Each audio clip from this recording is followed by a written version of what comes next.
njye mfite ubwoba bw'Imana y'iki gihe ibwira abantu gusirimuka ariko batasirimutse mu mitima. Imana y'iki gihe ibwira abantu ko ibajyanye mu ijuru batarababarira imiryango. Mfite ubwoba bw'Imana y'iki gihe ibwira abantu amataje itarababwira ngo biyunge n'abagore babo n'abagabo babo. Igicaniro cyo mu ngo cyarasenyutse, igicaniro cy'umuryango cyarasenyutse, ariko turi mu ijambo riba ngo haleluya haleluya haleluya haleluya. Cunga neza, Satani yakunyaze icyubahiro cy'Imana, nubwo uririmba warakinyaswe. Nyine ufite ibikabyo kubera ko aho zinzu hose hatajya buri tongo, kubera ko usigaye utuye matongo mu mwuka, iyo tukurebye tugira ngo uracyatuye.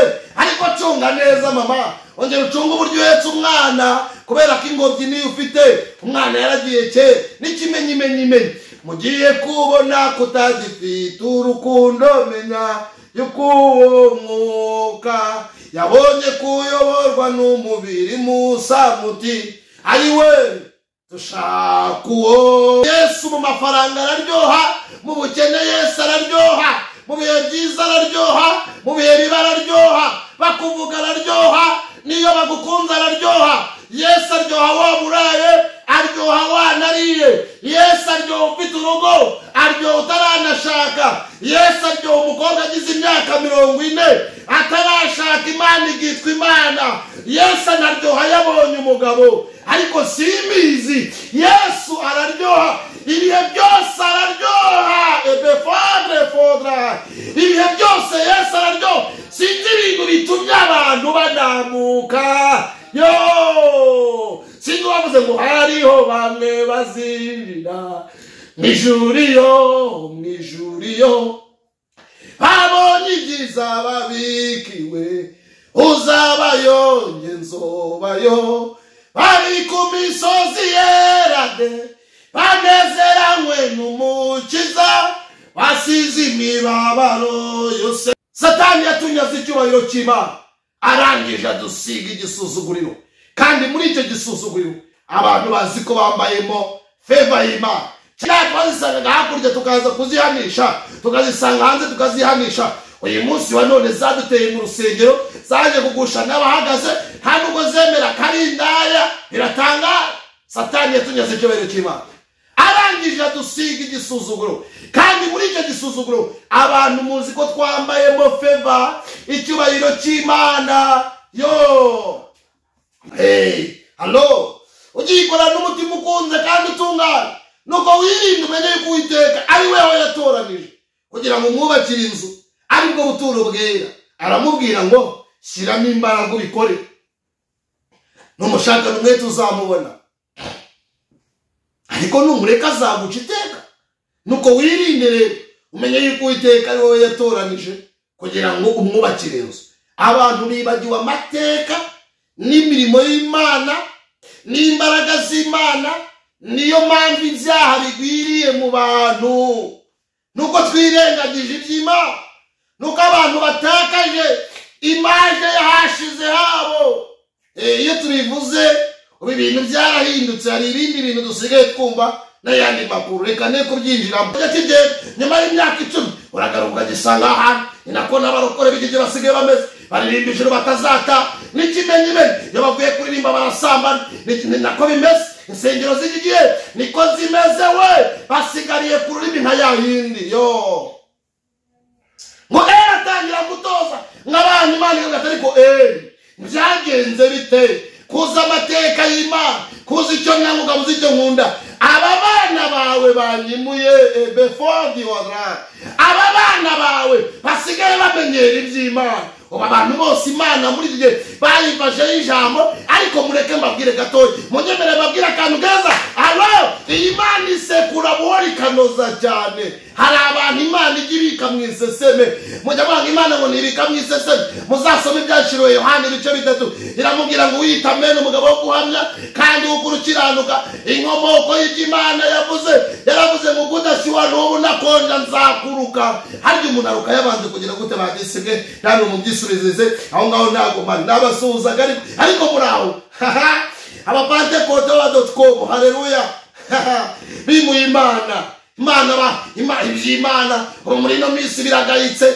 mwabitejeje agaciro hirya no hino ku maradiyo ku mateleviziyo ku YouTube nta bandi bavugwa n'abapasitoro nta bandi bavugwa n'abavuga butumwa yewe wasambanye we reka sinakubwira ahita yitirirwa abapasitoro bose bimeze nk'icyo gihe Imana dukorera fuwa nshuti yanjye Imana yanga umuntu yimenyere mujye mwitonda il faut faire attention mon cher twareba imbuto mana yanjye we mbega imisengere y'iki gihe shikoriya bari muri bidafite guhinduka umuntu avuga yarangiza akajya gusambana ni nako bari bameze ngo bajya kuzana isanduku y'Imana ngo bagiye kuyizana Imana iranumira bareka heregari ibintu Imana igiye kuzareka icyo nabonye nuko Imana isekura buhoro ikanoza cyane umuswari yaravuze ngo nikajua kama njia ya mwanadamu ajulikane na mipango ya mwanadamu kazi yake ajulikane tangu iwezekane na kazi ya mwanadamu Mwenyezi Mungu ndio anajua yote akatujua neno tangu zamani yeye alitujua wewe tazamie msalabani wakati wa kuomba sikuna unakusa watu Mwenyezi Mungu Imana mwebwe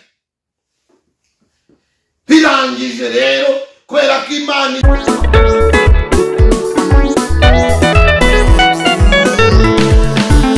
n'abafitinimba ibibazo bigoye cyo ngaho nimutize dore umukiza araje nimwibuke Eliya munsi y'umurotemu isabira gupfa azira mutabara Dawidi wari umushumba bimuhindura umwami uri bene se bose bimuha icyubahiro Haleluya niyo n'imbaraga dore iyo nirubasha kandi ije gutabara iyo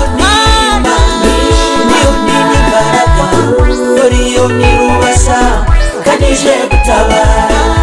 Yego murakoze cyane reka tubashimire mwebwe mwese abantu mudahwema kubana natwe kuri Mos TV Imana igibaho umugisha dukunda kubabwira ngo ahari kurakwarira umuntu ninjoro ariko bwacya mu gitondo impundu zikavuga tukubwire ngo uhumure ayo marira azashira urwo rugamba urimo ruzarangira icyo gicu cyose cyabuditse ku buzima bwawe ni ikigutera ubwoba ariko Imana iri mu kazi humura. Hanyuma rero mwene data mushiki wanjye uneza amatwi aho turuka cyangwa uri mu mpande zitandukanye z'isi reka nkwingingire gukora subscribe ukore subscribe kandi iki kiganiro ko ari ijambo ry'Imana ujye ugikorera share like na comment tuba dukeneye inama zanyu n'ibitekerezo byanyu mva mutima zanyu zidutera kugaruka dusubiza ibyifuzo byanyu ndetse tunasenga twerekeza aho mwadutungiye agatoki. Imana ibaho umugisha dufite umugisha murabibona imbere ya kamera hari umutumirwa na Adriani muraho neza pasi nababwira amazina ye ni umukozi w'Imana murabizi ko mukunda kumubona ku musaruzi abatajya ku musaruzi mboherejeyo murebeyo musure umusaruzi abo ku musaruzi nabo baze kwa Mos TV kubera ko byose ni umurimo w'Imana nabibwirira amazina yombi. Murakoze nitwa Adrien Habarurema. Yego ndi mwene so muri Kristo ndi umugabo ndubatse mfite umugore n'abana.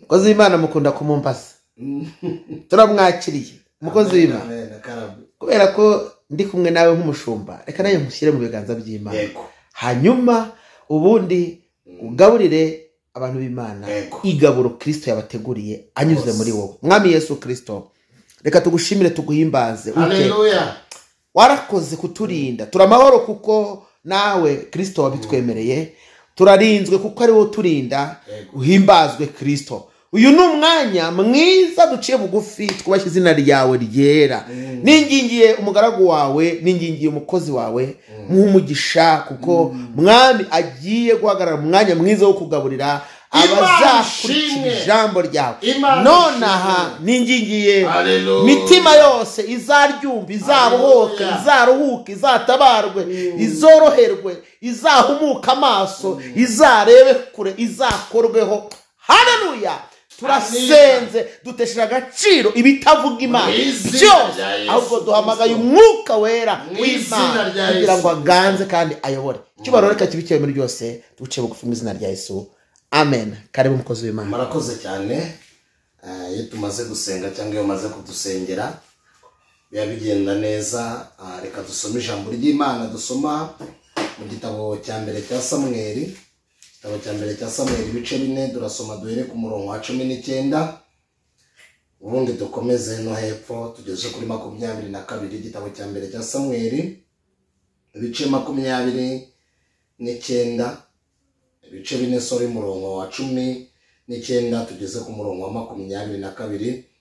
Haravuze ngo umukazana we Mukafiniyasi yari atwite inda nkuru yenda kubyara, nuko yumvise izo nkuru yuko isanduku y'Imana yanyazwe kandi ko sebukwe n'umugabo we bapfuye, arapfukama arabyara kuko ibise byamutunguye. Murongo wa 20, nuko ari bugufi bwo gupfa, abagore bamuhagaze iruhande baramubwira bati witinya, ubyaye umuhungu. Ntiyabasubiza, ntiyabyitaho. Murongo wa 21, yita uwo mwana izina Ikabodi, ati icyubahiro gishize kuri Isirayeli. Abivugishwa nuko isanduku y'Imana yanyazwe kandi nuko sebukwe n'umugabo we aravuga ati icyubahiro gishize kuri Isirayeli kuko isanduku y'Imana yanyazwe. Imana idufashe cyane. Imana data ibahire kandi ukuboko kwiza kw'Imana kubane namwe. Muririmbyi yaravuze ngo Imana ibahe ibibanezeza mu nzira mucamo. Mfite topic nshaka tuganiraho, cyangwa title bitewe nuko byita, cyangwa titre bitewe nuko byita, cyangwa umutwe w'amagambo. Uravuga ngo nje kuguha icyo wanyazwe n'icyo wabuze. Ikiri ntabwo ari ngewe ngitanga, ni Kristo gitanga. Uko ibyari biri muri Kristo ni ubuntu bugeretse ku bundi buntu. Isomye urwandiko rw'Abaheburayo ibice 13 murongo 8, haravuga ngo Yesu Kristo ko ejo yarari n'uyu munsi niko akiri na niko azahora iteka ryose. Ibyo ari byo byose abantu bajya bahinduka, mwarababonye mu buzima buhinduka. Si ngombwa kuvuga ngo baraguhindutse, nawe hari abo wahindutse. Rimwe na rimwe igihe tujya dukira urubanza ku bantu kandi natwe tukirengagiza ko turi abantu. Nutekereza ko abantu ari babujye wiheraho kubera ko nawe uri umuntu. Numva ko ari abantu bazima, ujye wibuka ko nawe numva uri muzima, ujye wibuka ko hariho n'abandi bazima. Ariko numva abantu bose ukabashyira muri angle rimwe, kavuga ngo abantu bose ni abagome. Hari n'abakubwira ngo nta cyiza nabonye ku isi. Ubundi se uragira ngo ubone icyiza ku isi gute? Isi ni imburabuturo. None biba bimeze neza, ejo akaba ari bibi. Uyu munsi urishimye, ejo urababaye. Uyu munsi abantu bagukomera amashyi, ejo baraguhindutse. Uyu munsi barakubwira bravo, ejo biranze. Meaning yabo nyine ni abantu, ariko Yesu nahinduka. Si ngombwa rero ko uzavuga ngo rebe ngo abantu ngurumva ngo nta cyiza ngo kibabaho, ngo nta cyiza nabonye kuri bo. Oya, muri Yeremiya 12 baravuga ngo wavuma umwana w'umuntu wiringira undi, ariko uzamwizera. Kuko ibyo tubona byose bica mu kuboko kw'abantu. Ibi byiza bica mu kuboko kw'abantu, bibe n'ibibi bica mu kuboko kw'abantu. Kugirirwa neza n'Imana, Imana inyura mu bantu. Niyo tugiriwe nabi n'abantu, Satani nawe aca mu bantu. Rero iyo ufashe umuntu ukamushyira muri angle imwe, warangiza ukabyenterpretinga mu buryo, ukabishyira mu buryo muri size yawe cyangwa mu mwambaro ugukwiriye bitewe n'ibikomere byawe waciye, biba bitangaje cyane. Ndagira ngo rero tuganire ku ijambo rivuga ngo Satani yatonyaze icyubahiro cy'Imana, arangije adusiga igisuzuguriro. Ni ikihe cyubahiro cy'Imana yanyaze abantu? Eske ni ikihe gisuzuguriro yabasize? Ni igiki mbese byagenze bite? Imana ihamagara umugabo bita iyo dusomye tukavuga ku mugabo bita Eli, amateka y'isomye igitabo cya Samweli ndetse n'ibindi bitabo, hakubwira uburyo Eli Imana imuhamagara, yamuhamagaye imutoranije, imutoranya neza bivuye mu ngoma nyinshi. Iyo usomye igitabo cya Yosuwa, ibice 24 Yosuwa yihanangirizaga abayisiraheli, abihanangiriza ababwira ngo nimuhitemo mwibuke Uwiteka Imana, nimba Uwiteka ariwe Mana mumukorere, kandi nimba ari Bale muhisemo muyikorere, ariko nimutayikorera ngewe ndahitamo Uwiteka, kandi si nge gusa, ngewe n'inzu yanjye tuzakorera Uwiteka. Ng'abayisiraheli bose b'abasaza bari bazi amateka y'imirimo y'Imana, baragiye i Kanani, barabonye Imana ibagirira neza, bari basomye igitabo cyo Gutegeka kwa kabiri, ibice byaho Gutegeka kwa kabiri, barumvise Imana yiyongera kubihanangiriza abantu bakuru bo mu Isiraheli. Imana yaragiye irica ruto na ruto, ayo mateka barayasomye, n'izo nkuru bazizi cyane. Ibiri biranangaza cyane ngo Yosuwa areba uburyo abayisiraheli bazinutswe Imana, areba uburyo bari gusenga Imana batayishaka. Ni nk'abantu bo muri iki gihe cya none bari gushaka Imana ikora, ariko ntibari gushaka Imana itanga ubugingo, bari kwizera Imana nk'abayisiraheli. Na niyo mpamvu iteka abayisiraheli imirimo y'Imana yaburaga muri bo, ibitangaza bya Kristo bikabura muri bo, basubiraga inyuma. Niyo mpamvu Mose ngiyo yajyaga ku musozi ngo yatindayo, abayisiraheli bakavuga ati Aroni, Mose yagiye, twebwe dukorera Imana, turashaka gusenga iyo tureba. Ntibigeze biringira Imana nk'Imana itanga ubugingo, nubwo Imana yagwije ibitangaza byinshi muri bo, Imana ikagwiza imirimo myinshi muri bo, ariko ntibigeze bizera Imana itanga ubugingo. Na niyo mpamvu Imana imwe yigeze irakara, irababara, ibwira Mose ati mbe Mose, aba bayisiraheli ubu bwoko aho nahereye ni igiki nabukoreye? Amazi y'Imana asharira nahinduye mazima, nabambukije inyanja itukura, ngewe Uwiteka nabagiriye neza, mbambutsa Yorodani cyangwa mbagirira neza, nzabambutsa na Yorodani. Usibye n'ibyo kandi ngewe nafashe igihugu cyose ngihindura inzige, igihugu cyose cyuzura inda, nafashe igihugu cyose cyuzura ibikeri, ibitangaza birakoreka. None ubu bwoko bwicara umeze nk'ubutagondwa ijosi, Imana ibugirira neza, Imana ikora ibitangaza, parangiza akiziba amatwi, n'iki nako? Imana ibwira Mose ngo nzabica, ariko Mose aravuga ati hoya ntuzabice. Mose yari umushumba mwiza. Iyo aba dufite abashumba beza bo muri iki gihe, iyo abatwari dufite umutima nk'abashumba b'iki gihe, abatwari duteye cyangwa abakozi b'Imana dufite karite nk'iya Mose, ngira ngo itorero ry'Imana ryakira, indwara zakira, ibitangaza byakoreka. Uko mbere yo kugira ngo muri inzu ya miliyoni 500 no kugira ngo nubake inzu ya miliyoni 300, ngira ngo ahakubakwa inzu ya miliyoni 500 nabanza ngo ndubaka inzu ya miliyari. Gute ngewe ngira inzu za miliyari cyangwa ngira miliyoni 5, miliyari 3 cyangwa nge kuri kondi nazigirane kandi nta rusengero ngira? Mose rero yakundaga abayisiraheli cyane, Imana idufashe cyane, yakundaga umurimo w'Imana. Aravuga ati oya ntubice, kubera ko nubica nta kizatuma imirimo y'Imana igaragara muri bo, kandi Imana ntabwo izahabwa icyubahiro, ahubwo abantu bazavuga ko ubu bwoko utigeze ubona imirimo y'Imana. Imana iravuga ngo ibwira Mose ngo yewe ibyo byenda nzabikora, ariko nzagenda mbica ruto na ruto. Yosuwa rero yibutsa abayisiraheli imirimo y'Imana, abibutsa ibitangaza, abibutsa imbaraga z'Imana, arabibutsa abayisiraheli ngo bamwe ba new generation bari bakiri bato muri icyo gihe, baravuga ati koko Uwiteka niwe Imana, ngo bari bamaze gusaza, ngo bahitamo gukorera Imana nyamana, ngo bahitamo kuvuga Yesu neza, ariko ngo barasaza, ngo basaza bataratoje abakiri batoya. Iyo mvuga ibi ngibi mba numva mbabaye generasiyo y'iki gihe cya none. Abantu ba none turi kuryoherwa n'ibigezweho, n'isi iri gushaka kutujyana, ni byiza ko tuhagera, ariko iyo yaba mwari mwibutsa amateka dufitanye n'Imana. Imana yabwiye umugabo umwe, Dawidi yabwiye umuhungu we Salomo, igitabo cya mbere cy'ibyo ku ngoma ibice 28:9, aramubwiraga ariko Salomo mwana wanjye uzajya umenya Imana ya so. Si ngombwa, reka nivugire kuri topic ndi kuvuga.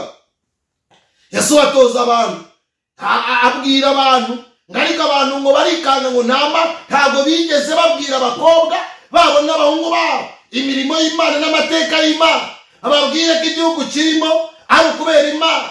Barangije bose basaza Imana, abakobwa n'abasore bimura Imana. Generasiyo isigara nta Mana irimo, ni nka generasiyo y'iki gihe cya none. Abantu turi mu ijambo rivuga ngo kera twahoranye Imana, kera twari abapantekote, kera twakoreye Imana. Ariko uyu munsi wa none ni igiki kimeze gute? Ni iki cyatumye utagikorera Imana? Yesu Kristo uko ejo yarari na n'uyu munsi niko akiri, nta niko azahora. Jean we yaravuze ngo nta gacu ko guhinduka Imana igira. Ni iki gituma duhinduka? Ibi biranangaza ngo barangije ijwi ry'Imana riba ingume, hashira imyaka 400 Imana iceceka abahanuzi bari guhanura. Hari iki gihe cya none twanze kubwira abantu iby'ubugingo, twanga kubabwira ko Yesu azaza, ahubwo turi kugendana n'ibigezweho twabaye aba.com. Reka mbabwire bene data, agakiza nikagira iterambere, agakiza nikagira igisirimu, agakiza kaguma uko kari. Uzobayo nzobayo, nta gakiza k'aka.com kabaho. Hoya Imana ibana natwe mu bihe byiza no mu bihe bibi. Ntabwo nkwiye kujya niganyira nibazo ko ejo nzaba merewe. Mana yawe yo no mu bikomeye biriho, ntabwo nashaka kubabwira. Amba hafi buri munsi ajya ndemera ubuntu bumwiriye, ajya nyikorera imitwaro. Niwe data kandi niwe mama. Mu Cyongereza bajya bavuga ngo ni morning star, ni inyenyeri yo mu ruturuturu. Morning ni igitondo, star, haleluya, ni inyenyeri yo mu ruturuturu. Intare mu muryango wa Yuda. Imana abantu barayizinukwa. Hari iki gihe cya none, ariko ubundi twizeye iki bene data? Ayiwe hari ibintu ngo byarakaze. Ayiwewe harageze ngo tuvuge ubutumwa, umuntu akizwa n'ibyo afite, amerita nimba akijijwe. Wa munsi utabonye Yesu waba warakoreye iki? Isi iri kubabwira ibyayo, ariko na Yesu ababwira ibye. Imyaka 400 ijwi ry'Imana ari ingume. Abantu baragenda bakora ibyaha, Imana iraceceka, barabikora nk'ab'iki gihe. Mu Bibiliya yajyaga ivuga ko ngo ndari ikizira ko umwana yakenda mukasi. Bibiliya ikavuga ngo ni ikizira ko umugabo yakenda umugabo mugenzi we, yanga ubutinganyi urunuka. None rero ubutinganyi sibwo bugezweho, bwacitse amazi. Hagezeho ko umugabo ufite ingoto nkadiriye, ufite ubwanwa nkadiriye, agenda akavuga ati burya ntabwo ngewe n'umugabo, ahubwo nagira ngo mu nkuru w'umugabo ubundi mu ntere ikintu cyitwa ubugore. Isi ya none ndiziwe, si aba.com. Aba.com ni abantu bagendana n'ibigezweho, ariko Yesu atagezweho muri bo. Ni abantu bagendana n'aho isi igeze, ariko Yesu atari bo muri bo. Yesu we cyangwa bazi ko bambaye icyubahiro cy'Imana. Bibiliya ivuga iki? Imyaka 400 ishira, Imana yaracecetse. Mu guceceka abantu b'ibinyoma barahanuraga, baravugaga nk'ab'iki gihe cya none. Abukuri bariho, ariko abukuri ni bakeya, ndetse abukuri ntabwo mubazi. Rimwe na rimwe mubatesha agaciro. N'ikimenyimenyi Imana y'iki gihe yarantangaje. Imana ibwira umuntu ko imujyanye Dubai, itaramubwira ngo ababarire. Imana y'iki gihe ibwira umuntu ko imwubakiye etaje, ariko iyo Mana ikuraza hejuru muri etaje, ukararamo umubabaro, ukararamo utimbagurana n'umudamu. Ayo masezerano ava ku Mana, ko birayambwiye ngo umugisha Imana itanga hijya yongeraho umubabaro, nta n'umuvumo yongeraho. Iyi etaje Imana iguha igeretse 7, ariko ukaba utararana n'umugore, ayo masezerano ntabwo yatanzwe nandiho. Hoya ahubwo hari ibindi Bibiliya ivuga by'imimbano, abantu bazihimbira ibindi bintu byabo. Yego ko tureba abapantekote ba nonaha bafite irari ry'ibyinaha, ariko Yesu Kristo nuko ejo yarari na neye munsi niko akiri na niko azahora iteka ryose. Ubutumwa bwiza mwabukuyeme, ariko ubutumwa bwiza ntabwo bukukame. Ubundi ubutumwa bwiza bwararyanaga, bwageraga ku ndaya ikihana, bwagera ku murozi akihana, bwagera ku musambanyi akihana. Ariko bw'iki gihe cya none yo indaya twazikinguriye amarembo zanga kwihana. Indaya zase zaduteye mu makanisa. Ariko bene data mureke mbabwire imyaka 400 ishire ijwi ry'Imana ari ingume, ijwi ry'Imana ari ingume. Ibyo bihe bivaho. Reka nihute ngere kuri topic. Ibyo bihe bivuyeho ngo Imana irarebera ngo niki nasa gukora. Itangira itoranya Yefuta barabana bagiye bavuga mu buryo butangaje, mu buryo bw'ibinyarukundo, mu buryo bw'inyengo basigaye bavuga ngo ni ibinyarukundo. Imana ibatoranije bakorera Imana nabyo bikanga kubera ko batigezwe barerwa neza ngo bakire by'agakiza. Umwuka wera ni Yesu wawutugeneye, umwuka wera akora imirimo itangaje, niwe wemeza abantu. Tugira ubwoba cyane iyo tutakimwumva, twiba zicyo twakora, tushaka uwo mwuka wera ni Yesu wawutugeneye. Imana ishimwe. Yefuta avaho haza kujya aba Samusoni abyagwa mu buryo bw'ibitangaza. Imana irareba, Samusoni nawe areba, Imana ireba uburyo bakora. Iravuga ngo wapi ni gute nzongera kubona urubyaro runyitirirwa, ni gute nzongera kubona abana banjye banyitirirwa. Ngo yongere yibuka isezerano. Haleluya. Imana igizirikana, irazirikana ngo yongera yibuka isezerano, ngo yibutse isezerano. Ngitireba mu rubyaro rwa Aroni ndetse no kwa Mose, ngitoranya mu mugabo bita Eli mutoranyije, ngimutoranya ari umucamanza, ngimutoranya ari n'umutambyi. Ayiwe, ngo Eli ngayoboka Imana, ngo yarazi amateka y'Imana kubera ko yavutse mu rugo rw'abatambyi, yavuga mu miryango y'abatambyi, ngaza amateka y'Imana n'imirimo y'Imana. Eregira ibintu dufite, tuzize umurengo wo gusinga iby'Imana, tuzize umurengo wo kwibagirwa Imana. Bene data nimwirengagize, mureke tuganire gatoya, mureke tuganire ariko mu nyegere tuganire. Twemeranye ko hariho krize rega, twemeranye ko hariho krize spirituality mu buryo bw'umwuka. Twemere ko Satani yatunyaze ikibayiro cy'Imana, ngo asome, ngo yibuka Imana, ngo yibuka ibyo yakoreye Aroni, ngo yibuka ibyo yakoreye Mose. Ngo mu mucamanza mwiza, aba umucamanza mwiza w'Abayisiraheli mwiza, aba n'umutambyi. Ngariko Imana yari yaramusezeranyije, imuha promesse, iramubwira ngo nzakomeza familiare yawe cyangwa umuryango wawe. Isezerano ry'ubutambyi rizaguma iwawe kandi abawe bazankorera. Ngariko Eli mu busaza bwe ngo nawe yimurima, ngo yirengagiza abantu, ngatangira gucyaha. Ngo bene Eli ngo baje gukorera Imana, ngo bagatangira gusambana, bagasambana barangiza bakajabura iby'Imana. Ni nk'abarokore b'iki gihe we, ni nk'abadiyakoni b'iki gihe we, ni nk'abaririmbyi b'iki gihe we, babwiriza ijuru batazajyamo. Nagize ubwoba bw'icyapa bene data. Ngira ikigisha kibanga itonde mu rugendo kudatikana, ntabwo byatuma utagwa mu butayu. Kuba 12 baragiye bakavuga ngo igihugu twakigezemo kirimo Seyiri, kirimo ingano, kirimo imizabibu, kirimo imyerari, harimo amakomamanga, harimo imitini. Iby'Imana yatubwiye byose biriyo, ariko ntabwo cyatumye batavuga ngo ni ukuri. Twirebye tubona harimo abagabo barebare bakomoka mu bwoko bw'Abanaki. Turangije turebe ngo tubona tumeze nk'insige.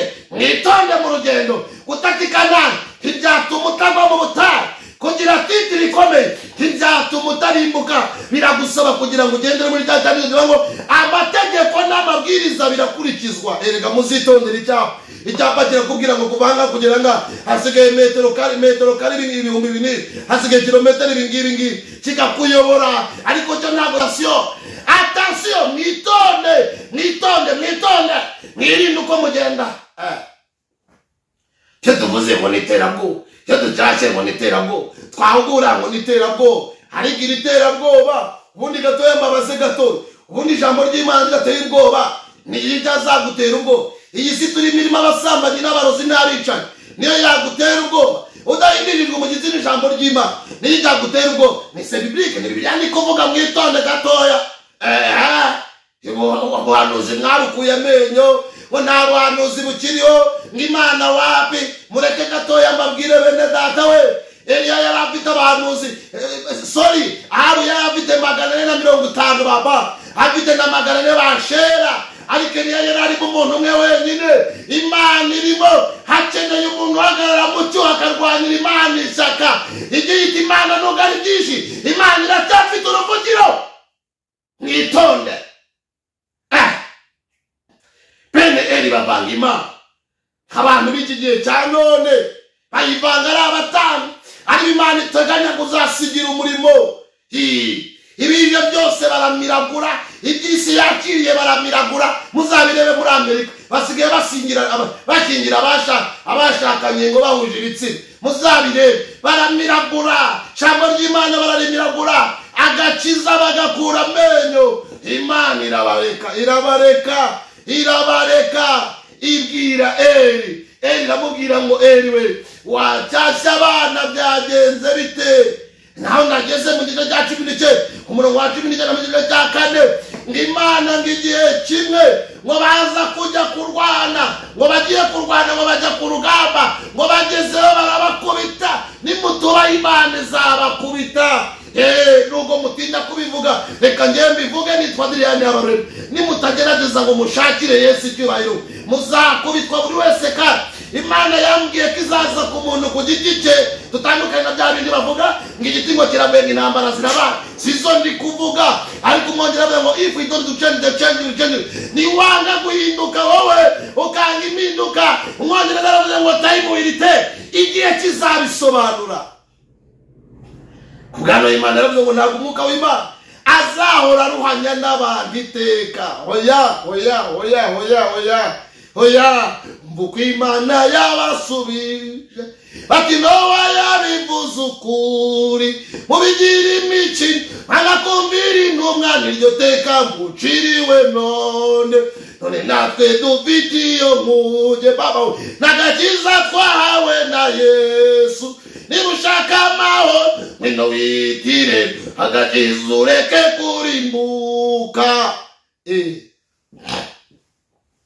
bene Eli babanga Imana barayimura Imana iracecekera muri ng'igitondo kimwe bajya ku rugamba ngo bararwana ngo bamare kurwana ng'Imana ibagabiza abanzi tonto ngibagabiza abanzi sha ngo barabanga ariko ngo ntabwo tujya dutsindwa ngo reka nkubwire ng'Imana ngo yakiratsinda ngo bajya kuzana isanduku y'Imana ng'isanduku y'Imana habaga mu kintu cyitwa ngo urwate rw'Imana wabagamo n'ibisate by'amabuye y'amategeko z'amategeko ngo hari harimo ngo n'inkoni ya Aroni yarabishe ivuga ubutwara amategeko yasobanuraga kwitonda iby'Imana yababwiye urwate rw'Imana rw'abantu ntimuzibagirwe imirimo y'Imana ngo baragenda ng'isanduku imwe bayijyanaga ngo baratsinda ntushobora gutsinda nubwo uzi Bibiliya ntabwo ushobora gutsinda itaraguhinduye kuboroka imirongo myinshi ya Bibiliya ntacyo bimaze rwose banzindurwe n'ijambo ry'Imana ngo bajyana ngo isanduku y'Imana ngo ku rugamba ni nakabarokora muri gihe bameze birirwa bateruye Bibiliya ngo ndi umukristo ngo nsengera kwa naka ariko twareba imirimo Mana yanjye we zirikana ku rugamba Hefuni Feniyasi ngo bapfira ku rugamba icyarimwe mbega itungurwa we nimwimura Imana muganga gukorera Imana igihe kizabivuga iyo tuvuze ubutumwa bwiza bukakaye butuma abantu bihana ubu haje systeme y'isi ya none isigaye ibwira abantu ngo mubwire abantu ibyururutse imitima ariko iyi mitima yose tuzajya twururutsa ni twebwe twayihanamishije ni twebwe twayihanitse kari abahanigijwe n'ibyo bakoze erega igihe kirageze ngo icyo umuntu yagaburira aricyo kibyibuha mwakabyaramo tujye tureka burage Imana ninegurizwa izuru mwakabyaramo ko wakomera koze ntiwakomera kurenza Yesu presence y'Imana niyikeneye muri wowe Satani yatunyaze icyubahiro cy'Imana arangije adusiga igisuzuguro kandi muri icyo gisuzuguro abantu bazi ko bagenda na presence y'Imana niyo mpamvu iby'Imana mwabimenyereye niyo mpamvu ibya Yesu mwabitejeje agaciro ariko Yesu Kristo kwejo na naye munsi niko akiri na niko azahora iteka ryose ngo aza kuza ngo umugabo umwe ngajyana intabaza mu murwa ngagera ngo kwa ngo yumvise inkuru ngarangije baramubwira tumva ababisanduku y'Imana yanyazwe abafilisitiya bayinyaze usibye n'ibyo kandi umuhungu wawe yapfuye kandi ndetse n'abahungu bawe bapfuye ngo agira ubwoba ngaratengurwa nawe ahita apfa ariko mureke gato tuganire n'abantu b'Imana niseme Kiswahili niseme Anglais niseme Français Kinyarwanda lugha gani mtanisikia ururimi rwa Bibiliya si ikigiriki erega si cyarameya ubwengizerano rya kera ngo ryanditswe mu Giheburayo ngirisha ngo ryanditswe mu Kigiriki ntabwo urwo rurimi rwa Bibiliya. Bibiliya yumvwa n'abanyamwuka ikavugwa n'abanyamwuka. Muzasome ubutumwa bwiza bwanditswe na Matayo na Yohana ibice byaho 4:21 aravuga umugore nyizera kuko igihe kizaza batazaba gisengera kuri uno musozi aho igihe kiragenda kirasoye ubwabasengera data mu mwuka bakamusengera no mukuri data Jacob ne bamusengera. Romans Abaroma 8:14 abayoborwa n'umwuka w'Imana nibo bana b'Imana ntago abayoborwa n'ibindi erega Bibiliya ntabwo muzahindura ibyerekana kuza kwe mwebwe muhindure muvuga ibyo mushaka ariko tayimuhirite ndababwiza ukuri mureke dukizwe mureke duhinduke ngo arangije agwaho ariko uyu mukazana naramuko ngo umugore ngo umukazana we umukazana we mukafeniya ngo yaratwitinda we ngo yumvise izo nkuru ngo yumva ngo isanduku y'Imana yanyazwe ngo yumva ko na sebukwe n'umugabo we ngo bapfuye ngarangije ngibise biramutungura ngarababara uri kugira kahe gahinda mwene da uri kugira kahe gahinda ko mu murimo w'Imana runaka bamufunze nakome musosi wa Ndagara erega iyi si n'inguriza nkwishyure nimwitonde Theo yaravuze ngo nta mugabo ucurundi umuruhunda barahiye aho turi hari abandi tuzanavanza abandi igifite agaciro ni amateka meza uragirira na ibindi byo uko wakidunda kose ntabwo waremera kurusha isi si ngombwa ngo nta muntu uzatura nk'umusozi mureke dukizwe cyubahiro ni cy'Imana aha turi hari abandi tuzanavanze n'abandi nubwo mudashaka kubyumva kandi namwe imitima yanyu isukuri ngarangije ngabyara umwana agira agahinda ngamwita ikabodi ngo byasobanuraga ng'icyubahiro gishize kuri Isiraheli niko abanyamasengesho b'igihe cya none bameze bari kwambara imbaraga babwira Imana ngo imbura umurimo wawe Mana